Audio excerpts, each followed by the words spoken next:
आज के ये पुरअमन एहतजाज इस बात की क्लियर इंडिकेशन है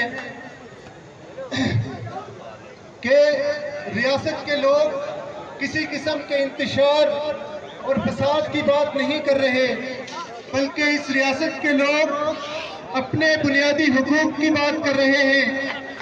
ऐसे बुनियादी हुकूक के सिलसिले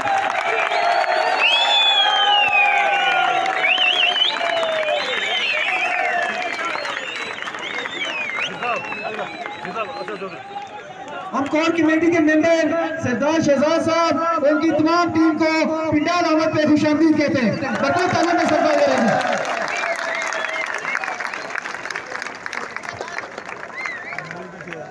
आज का ये पुरअमन एहतजाज इस बात की क्लियर इंडिकेशन है कि रियासत के ये लोग किसी किस्म के इंतशार की, किसी किस्म के फसाद की बात नहीं कर रहे, बल्कि रियासत के ये लोग अपने बुनियादी हुकूक की बात कर रहे हैं।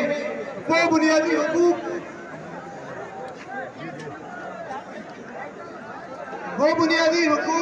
अमान की बुलाओ, अमान भाई की बुलाओ, अमान भाई की। सरदार अमान साहब जहाँ कहीं भी हो वो स्टेज पर तशरीफ लाएं। सरदार अमान साहब जहाँ कहीं भी हो वो स्टेज पर तशरीफ लाएं। सरदार अमान साहब जहाँ कहीं भी हो वो स्टेज पर तशरीफ लाएं।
सारे साथी बहुत शुक्रिया जी, सारे साथी।